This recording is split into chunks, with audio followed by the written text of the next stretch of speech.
Les questions du dispositif de tournage dans le documentaire, c'est un petit peu ce qu'on va aborder de manière globale dans tous les extraits qu'on va présenter.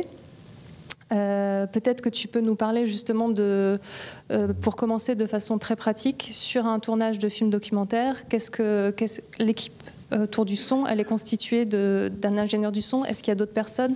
Combien vous êtes et où est-ce que vous vous situez par rapport à la caméra, justement? Alors d'abord, il n'y a pas... Le documentaire, c'est pas une chose qui est unique, c'est très varié, donc il n'y a pas une réponse unique. Mais enfin, bon, ce qui fait vraiment la différence avec des gros films de fiction sur lesquels j'ai pu travailler, c'est qu'effectivement, la plupart du temps, on est seul, pour plusieurs raisons, surtout dans les films où on a besoin d'une complicité, d'une équipe assez réduite pour être vraiment près des gens et ça ne veut pas dire qu'on n'est jamais invisible, surtout pas moi, mais voilà, l'équipe doit être très soudée et doit être très proche. Ce qui est très important dans le documentaire, c'est la complicité entre l'image et le son. Alors en documentaire, il y a deux grands groupes de films, c'est-à-dire des films où le réalisateur cadre lui-même. Donc ça, je pense, j'étais pas là ce matin, mais enfin, bon, c'est un problème de savoir quel est le regard et qui cadre, et s'il y a un réalisateur ou s'il y a un chef opérateur qui cadre. Déjà, c'est pas la même chose dans le rapport au son. Mais l'important, c'est d'avoir une très grande complicité parce que dans le cas d'un réalisateur, c'est lui en temps réel qui va décider ce qu'on filme pas, à quel moment on filme, à quel moment on appuie sur le bouton, à quel moment on arrête. Et ça en grande complicité avec l'ingénieur du son. Dans le cadre de films où il y a un opérateur et que c'est pas le réalisateur qui filme, il doit y avoir une très très grande complicité, parce que le moment où on tourne, là tout d'un coup celui qui tourne c'est opérateur et ingénieur du son, même si le réalisateur est toujours là, mais juste pendant le moment du plan, là on est dans ce rapport image-son et on n'intervient plus juste au moment pendant qu'on tourne. Ça s'assimile à une danse, la relation son et image dans le documentaire. Et donc il y a des gens avec qui on danse bien et des gens avec qui on danse moins bien. Mais c'est ça qui est très important. C'est la danse à deux ou à trois s'il y a un réalisateur. Et après, il y a souvent d'autres gens. Avant, il y avait souvent un assistant qui faisait le point, parce que c'était d'autres types de caméras. Donc je ne vais pas essayer de ne pas dire trop souvent dans la soirée le mot avant. Mais voilà, les formes ont changé et la façon de faire a aussi changé, mais on peut en parler comme vous voulez. Je trouve que c'est bien de commencer par Route One USA, parce que tu viens de parler de danse justement entre l'opérateur image et l'opérateur son. Et je trouve que cet extrait que tu as choisi peut évoquer justement cette idée de la danse. C'est un extrait du film qui s'appelle Route One USA. On a tourné en 87 aux États-Unis pendant 6 mois. Et c'est l'histoire d'un voyage semi-fiction, semi-documentaire aux États-Unis, fait par Robert Kramer, qui pour moi est un pur génie, mais ça c'est mon opinion, qui a beaucoup compté pour moi. C'est pour ça que je peux pas qu'on parle que de ça, mais je peux pas faire une quelconque intervention sans le citer. Et le problème, c'est quand tu m'as dit de chercher des trucs, j'ai repris le disque. Ça dure 4h30 et je pouvais prendre n'importe quoi. Donc je vous conseille ce film parce qu'on peut prendre n'importe quel extrait et c'est intéressant au niveau des rapports image-son, dont on va parler après. J'ai choisi cet extrait, c'est juste pour vous dire que des fois le documentaire c'est très large et le son documentaire... ça peut être beaucoup de choses, ça peut être aussi une recherche musicale, ça peut être aussi rechercher des bruits. Et quand je vous disais qu'il y a une grande complicité entre l'image et le son, c'est que je ne sais plus qui a commencé à construire une séquence comme ça, qui est beaucoup plus longue, mais elle est éclatée sur plusieurs moments autour de ces grincements et de tous ces bruits qui étaient autour. Mais en gros, si vous avez un opérateur qui écoute et un ingénieur du son qui regarde, normalement, on doit faire des bonnes choses, quoi. Mais c'est ça, un bon ingénieur du son, c'est quelqu'un qui regarde beaucoup, et un bon opérateur, c'est quelqu'un qui écoute, et à ce moment-là, la séquence, elle se trouve d'elle-même, quoi. Elle peut être générée par un bruit, elle peut être générée par une parole de quelqu'un, elle peut être générée par plein de choses, avec plein de formes diverses, mais de toute façon, il faut que ça soit ensemble, et à beaucoup de moments. Ça ne peut pas être séparé.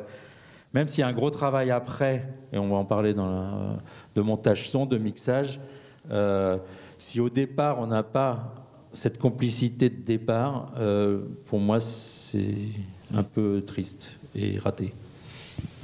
Mais c'est justement ce que je trouve très intéressant dans cet extrait, c'est qu'on a l'impression que c'est la caméra qui cherche le son, l'image qui cherche où prendre le son. Est-ce que c'est un dispositif qui peut exister parfois? Est-ce que c'est toujours la caméra qui indique ce qui est à montrer et à voir et donc aussi à écouter? Ou est-ce que parfois l'ingénieur du son, en indiquant ce qui est à écouter, peut aussi montrer ce qui est à voir? C'est les deux. C'est dans les deux sens. Et justement, si je tiens à chaque fois à parler de Robert Kramer, parce que pour moi, il a été essentiel pour me faire comprendre ça, c'est que ce n'est pas deux trajets parallèles, c'est deux sinusoïdes qui se rencontrent parfois, qui peuvent se séparer. C'est des moments où le son tire l'image à lui et des moments où l'image tire le son. Donc ça dépend des réalisateurs, ça dépend de la forme qu'on cherche. Je peux pas, moi, avec chaque réalisateur c'est différent, parce que quand j'ai fait ce film-là, c'était en 87, on a tourné très longtemps. Ce film-là, à l'époque, au niveau des gens qui faisaient du documentaire, a été très important. Et après, il y a pas mal de gens qui m'ont appelé beaucoup en me demandant de faire du son comme ça. Hein, sauf qu'on ne fait jamais le son d'Olivier Schwab, on fait le son d'un réalisateur et à chaque fois, c'est différent, quoi. Mais pour répondre, oui, c'est les deux. Le son peut tirer l'image peut tirer le son. Mais l'important, c'est d'avoir mis en place un dispositif qui fait qu'on est... qu'on peut avoir ce qu'on veut. Ce qui était nouveau à l'époque de ce film-là, c'est qu'on tournait sans... C'est le premier film qui s'était fait avec images et son séparés et reliés en timecode. Ça a été une innovation technique qui nous avait amené une énorme liberté. C'est-à-dire qu'on n'avait pas de clap à faire, on n'avait rien à faire. Et du coup, des fois, je partais dans une ambiance, parce qu'il y avait beaucoup de choses écrites, de fiction, de dialogue, mais quelquefois, je partais à faire une ambiance et Robert faisait un trajet à l'intérieur de cette ambiance jusqu'à finir sur un bruit, par exemple, ou des fois, c'est lui qui partait, et puis on partait. Et c'est moi qui le revenais, mais c'était pas toujours parallèle. Et après, il y a le montage qui a des fois amplifié ça ou raccourci ça. Enfin, mais c'était une recherche permanente, ce film. Donc voilà. C'est un peu particulier, mais je tenais à en parler un peu parce que ça a été 6 mois et un an de montage. Enfin, un truc très fondateur dans ce que j'ai fait après et tout. 6 mois de tournage, c'est ça? 6 mois de tournage, oui. Et ça, c'est pour revenir. On a eu cette discussion avec Dominique Cabrera à midi. Voilà, il n'y a plus un producteur qui partirait sur 6 mois de tournage, une équipe à 4 aux États-Unis, sans. Voilà, ça n'existe plus, ça. Donc c'est une belle aventure, je tenais à en parler. Ce son est du son direct, mais il y a des choses rajoutées. Et l'intérêt de ce travail, c'est que tout ce qui a été rajouté a été fait sur place. Des fois, des sons ont été décalés, c'est dans le même endroit. Mais en gros, c'est du direct. Mais avec un énorme travail de montage. Et là, c'est très compliqué de montrer un extrait de 2 minutes pour comprendre ce qu'il y a. Mais oui, ça part du direct. Et après, il y a un gros travail de montage son. Mais le montage son de ce film-là est fait très souvent avec des... C'est justement quand on parle de trajet parallèle, c'est des fois de décaler des choses ou de remettre des choses. Mais le son... peut-être de renforcer quand on passe sur les voitures qui passent sous le pont, mais ça c'était une chose. Et avec Robert, c'était d'écouter, et comme lui écoutait vraiment en direct, on en a gardé beaucoup de ce direct parce que c'est ça qui était moteur. Et après, ça n'empêchait pas de quitter quelque chose qui nous intéressait plus dans le direct. Tout était ouvert, quoi.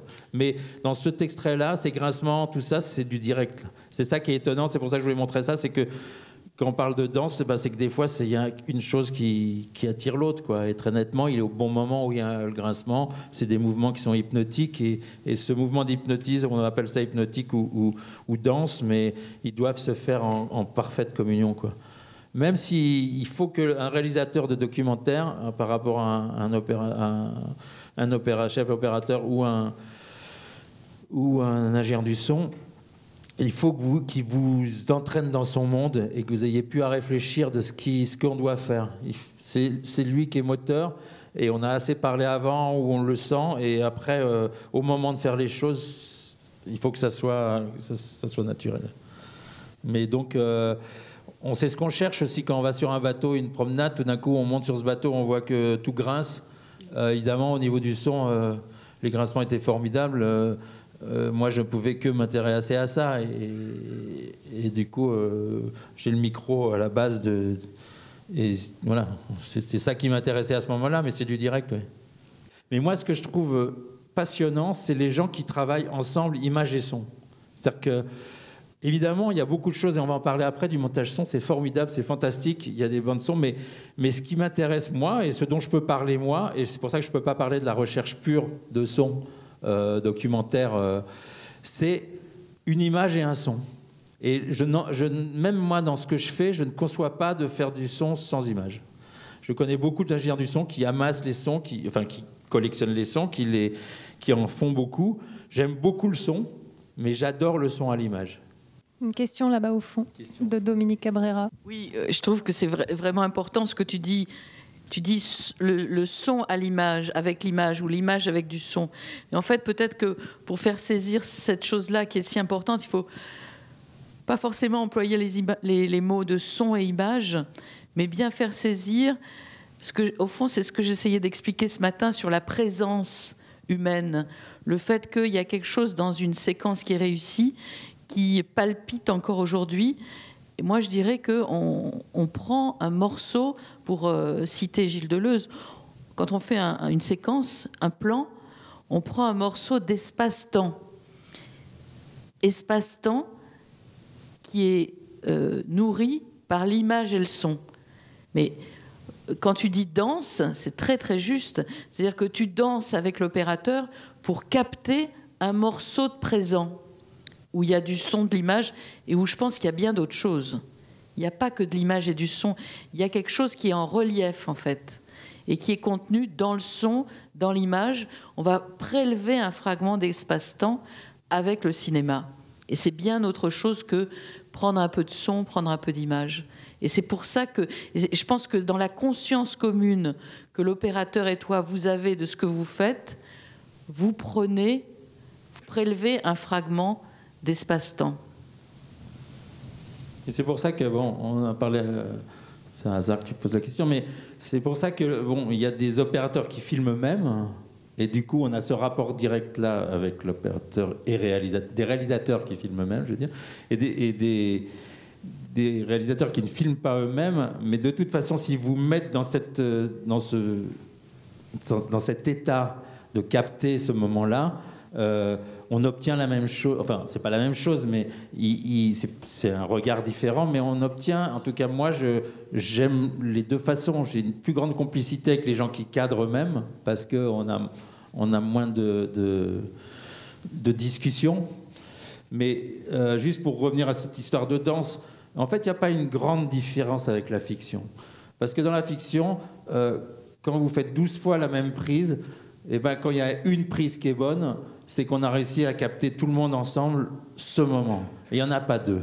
Et le documentaire, c'est la même chose. C'est tout d'un coup, on a réussi ensemble à capter quelque chose, et mais c'est pas intellectualisé. Alors, je suis pas très bon c'est juste du feeling, quoi. Et tout d'un coup, on est super content, quoi. On sort à la fin d'un plan qui a marché. C'est pour ça que ce mot de danse, je le redis, on est content d'avoir dansé un bon moment avec. Oui. Bon, je ne veux pas m'étendre. Hein. Il y a quelque chose de la transe, en fait, pour moi.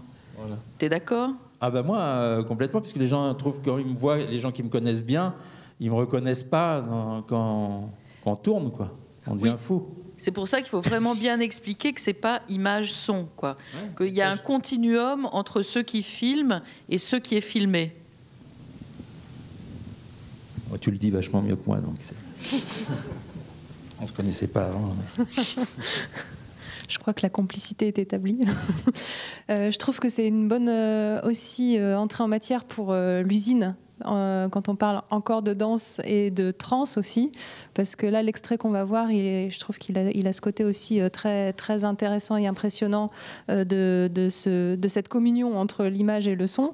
Peut-être que tu peux nous présenter ce film d'Éric Pitard, tourné en 98, sur lequel tu as travaillé.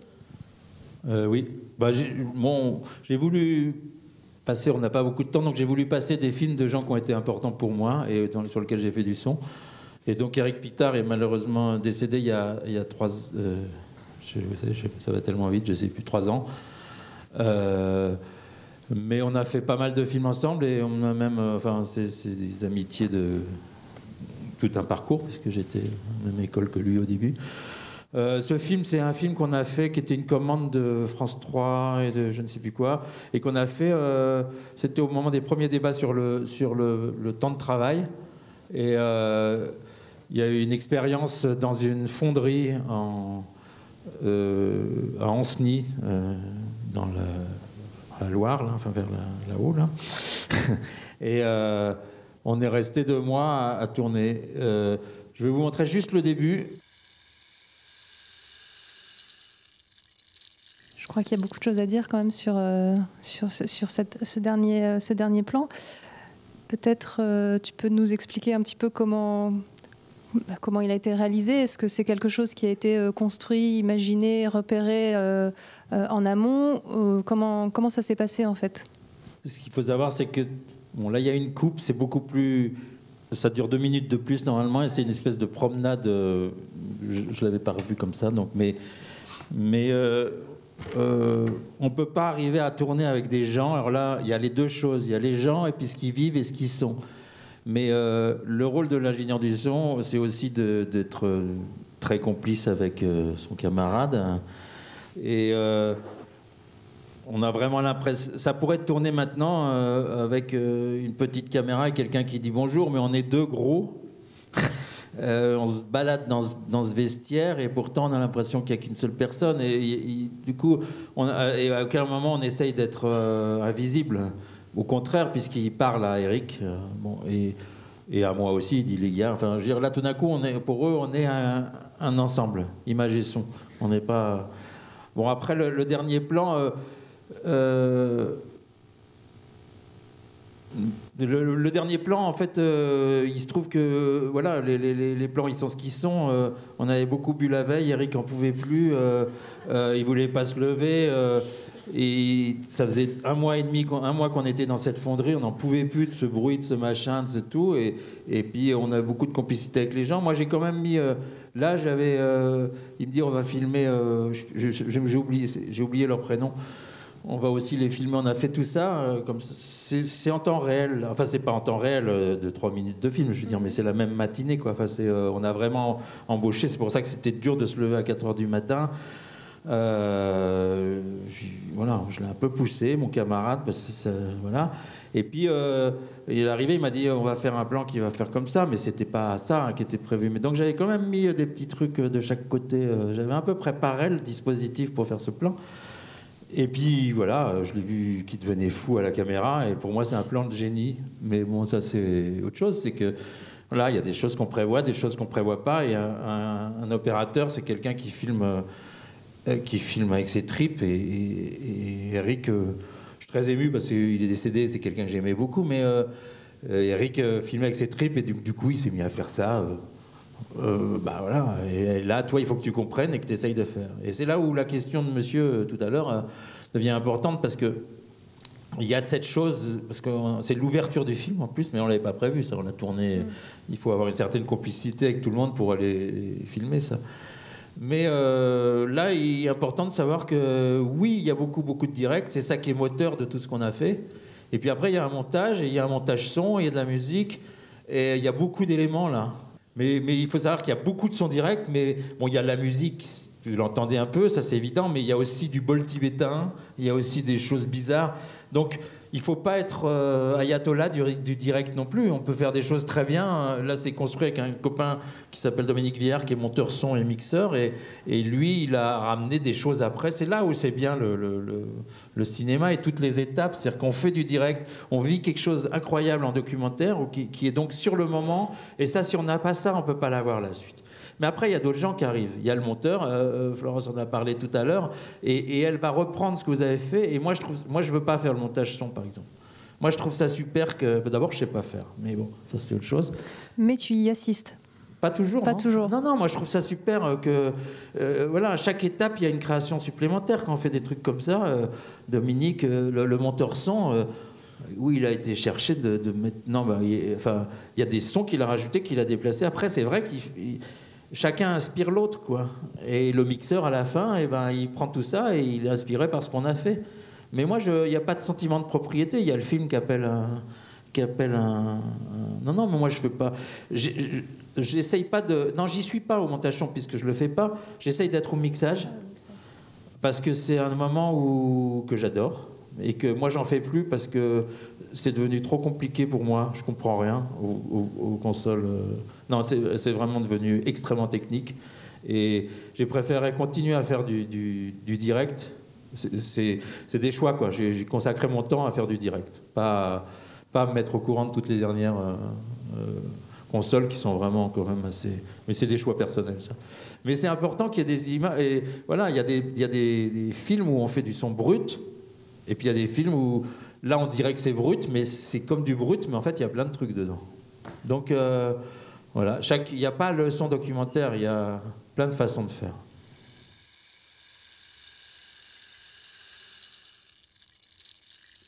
À partir du moment où vous captez une réalité, vous la changez. Je veux dire, est-ce que vous pensez que si vous avez juste 3 minutes filmé juste avec ça, peut-être que c'est très bien, mais d'abord, et que vous montrez, quand Eric filme et se met à faire des mouvements comme ça, il dénature la réalité. Je veux dire, il vous montre ce qu'il a envie de vous montrer. Il vous met dans un état de dire, et tous les jours, il finit par, et tous les jours, c'est la même chose. C'est pour montrer l'état de... Et pour moi, c'est plus efficace pour montrer la routine. C'est pour ça que je regrette qu'on n'ait pas les 2 minutes de plus, parce que ça devient insupportable, le bruit. Le bruit, et c'est pas trahir la réalité, c'est juste essayer d'amplifier ce sentiment. Je pense qu'on est, parce qu'on en a parlé pendant un mois avec eux, de ce qu'ils ressentaient du bruit, de qu'est-ce que c'est d'avoir une cagoule sur la tête et d'entendre les bruits. Ils ont tout le temps des bouchons dans les oreilles. Et je pense que là, vous l'avez vu, pas comme je voudrais vraiment, mais quand même, qu'en 4 minutes, on est plus efficace que si on montre une image sans création, quoi. Donc, je pense pas qu'on trahisse, non ? Je pense qu'il y a, à partir du moment où on filme, il y a un regard, qu'il soit image ou son, quoi. Mais moi, je suis plutôt pour défendre un son direct le plus... Mais c'est une base sur laquelle on s'assoit, on peut mettre des choses. Je veux dire, même en photo, les gens... Ce qu'on n'aime pas, c'est les photos trop retouchées, mais il y a toujours un travail de tirage, par exemple. Donc c'est pareil. Et je veux dire, le son... je vous ai juste dit le bulletin, mais la musique, ça fait partie du son. Mais les gens, la plupart du temps, ils voient que ça. Quand on parle du son, ils nous disent musique. Je dis, à partir du moment où je mixe, pendant le truc, c'est un choix personnel, j'ai mis un micro de chaque côté. Et là, je vous dis, ça dure plus longtemps. Et on fait remonter le son de la disqueuse, puis l'autre, puis l'autre, puis l'autre. Et ça, on garde cette idée. Et c'est pour ça qu'il faut avoir un très, très bon son direct. Parce que même si on refait des choses après au montage son, on a fait l'esquisse. Votre travail votre travail comme chef opérateur son, dès le début, il y a des choix à faire. Dès le début. On ne peut pas capter la réalité. Moi, je mets le micro-caméra, il n'y a rien qui se passe. Là, dans un endroit comme ça, c'est tout le temps. Et c'est ça. Il n'y a que ça. Vous n'aurez rien d'autre. Donc, capter la réalité, ça ne veut rien dire. Pour moi. Mais c'est intéressant ce que tu dis. C'est que du coup, il y a quand même eu des choix... Il y a eu une préparation et des choix qui ont été faits sur l'emplacement des micros pour capter une ambiance, pour capter des sons en particulier et pour capter un environnement, un univers. Enfin, justement, les différents bruits de cette usine et pas juste un brouhaha général. Mais faire du son en documentaire, c'est toujours une histoire de dispositif. Donc, il peut être très simple, primaire, un micro, une perche, qui peut être plus compliqué, mais c'est toujours une histoire de dispositif. Mais il n'est pas forcément de savoir où on met les micros, mais le dispositif, c'est où je me mets par rapport à la caméra, comment on tourne. Là, il fait des plans, on est tous les deux dans les vestiaires. Ben, si je suis à droite de lui, ben, on ne va pas pouvoir se retourner. Donc, c'est toujours se mettre d'accord avant. C'est toujours un dispositif. Il faut savoir ce qu'on cherche à filmer, à faire. Par exemple, pour certains films, c'est ce bruit-là qui va nous intéresser, et sur certains autres, on ne voudra vraiment pas l'avoir.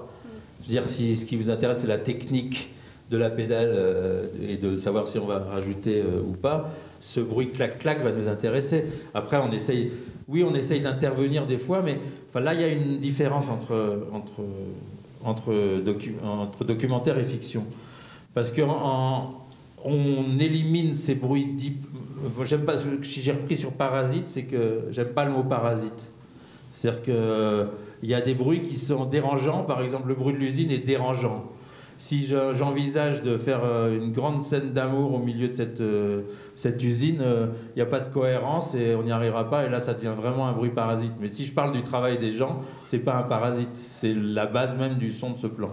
Donc, le problème, c'est que on essaye très souvent d'enlever des sons pour en rajouter après.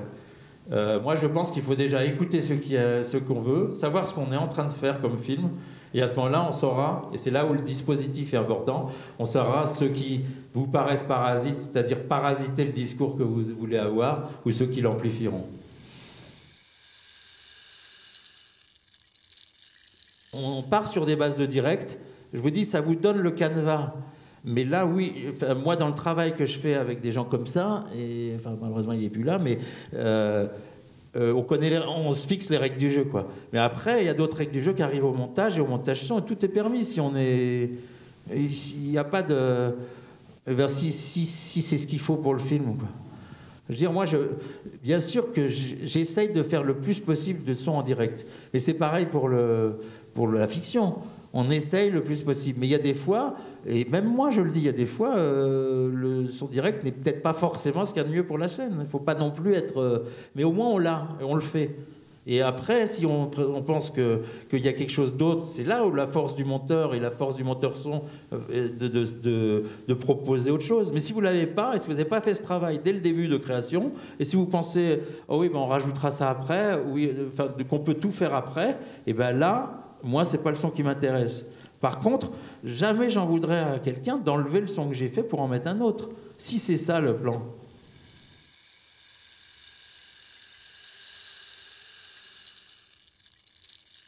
Il y a un réalisateur. C'est pour ça qu'on ne peut pas dire est-ce que tu pourrais me faire le film, le son comme tu as fait dans tel film. Bah non. C'est le réalisateur qui fait le film, c'est pas moi.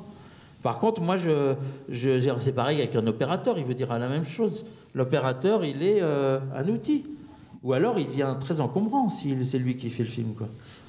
Je veux dire, nous, on est des outils. Après, on est des outils qui ne ferment pas leur gueule, quoi. Donc, on est des outils encombrants, des fois. Voilà. Des fois, il y a des réalisateurs qui pensent qu'on est même un frein. Mais il y en a d'autres qui pensent qu'on est un outil positif. Voilà. Alors là, on va peut-être passer un extrait où tu as été un outil délicat. Non, mais là, c'est un peu tout. Là, je vous passe 2-3 films qui sont un peu dans la même veine, en tout cas de la même famille de gens. Là, c'est un film c'est un extrait d'un film, c'est un plan séquence d'un film c'est Richard Coppens, le réalisateur. Et en fait, il a fait un film qui s'appelait Racine, qui était sur son histoire. On a été en Lituanie, on était à plein d'endroits, et on avait tourné pas mal de plans avec quelqu'un qui s'appelle Rivka, qui était une vieille dame lituanienne. Et en fait, toute cette partie du film, il a décidé de ne pas la monter dans son film. Et après, 3 ans après, il était très déçu. Et donc, il a fait un autre film. On a retourné autre chose. Et qu'il a mis un peu dans le... C'est pas un bonus, mais c'est un autre film qui partait de cette partie qu'on n'avait pas retenue pour raconter toute l'histoire. Et là, je veux juste vous montrer un plan. Alors, je vais vous dire après, parce que le temps passe et qu'on n'aura peut-être pas le temps d'en parler énormément. Je vous le dis tout de suite. Et en fait, ce qui m'intéressait, quand on parlait du dispositif tout à l'heure, ben voilà, on se met d'accord sur un plan, on se met d'accord qu'on va tourner à un moment, et il se trouve que...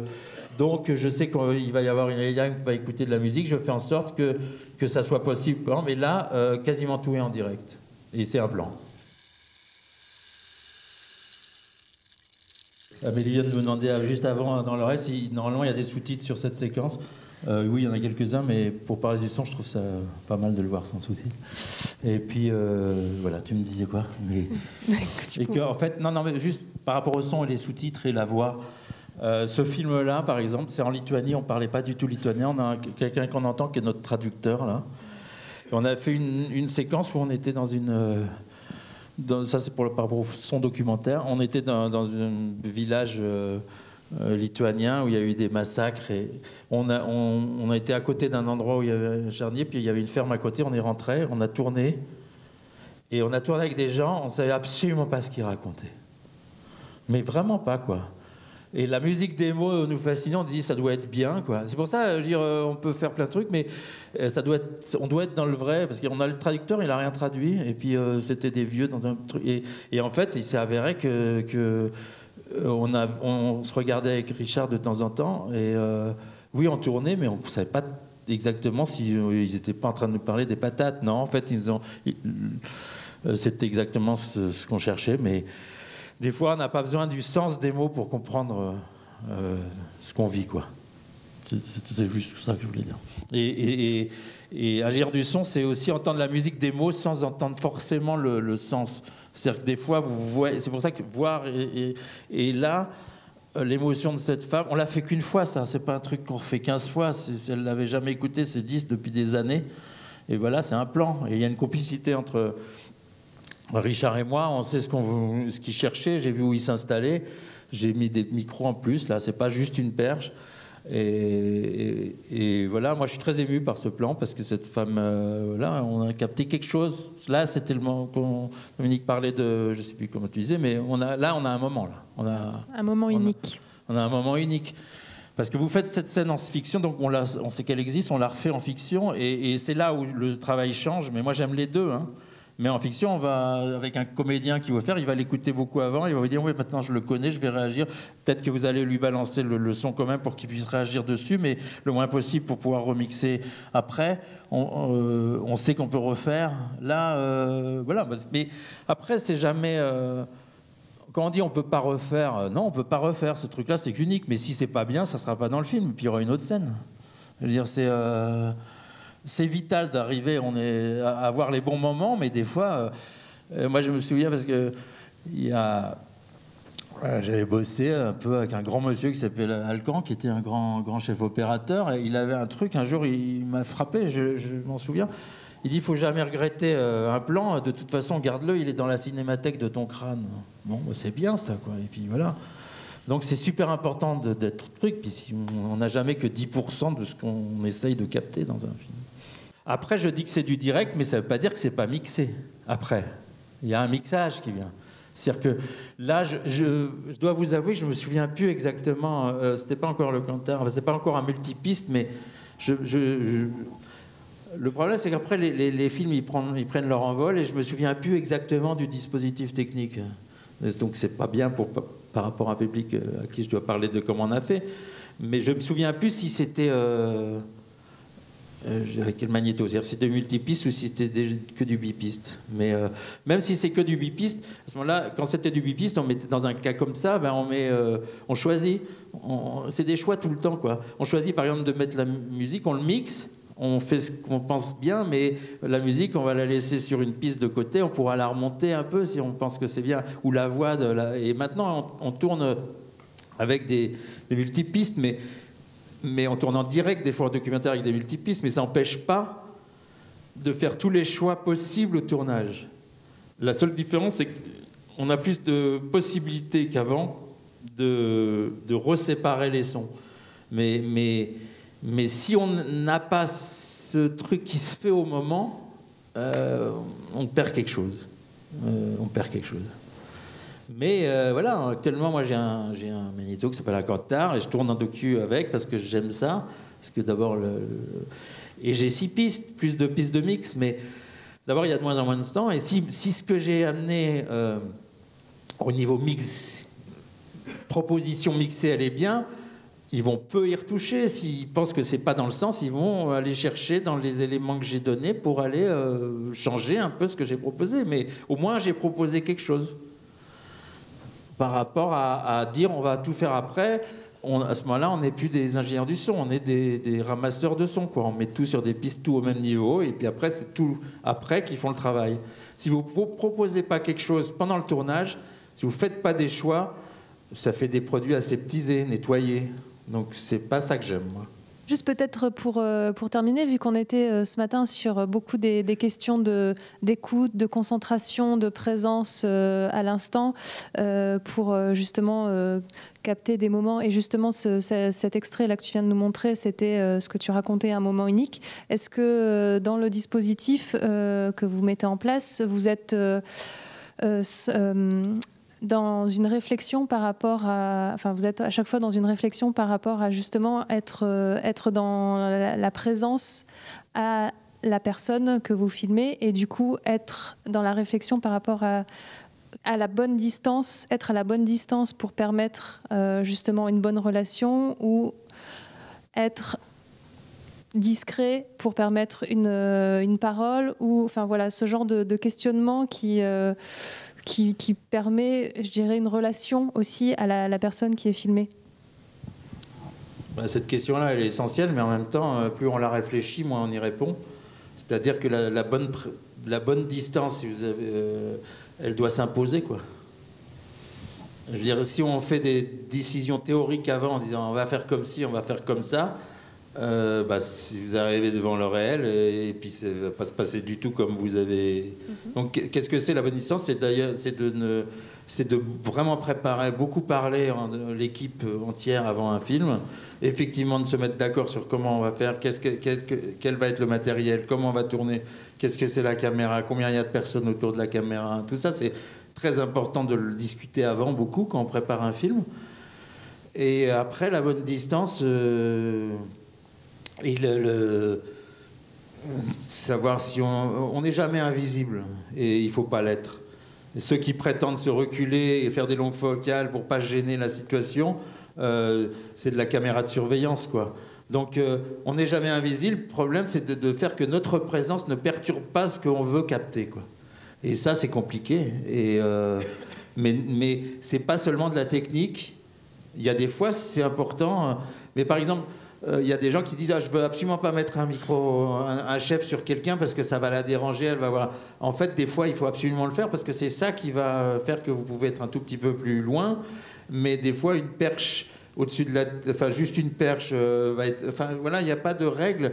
Mais l'important, c'est de savoir qu'est-ce qu'on cherche.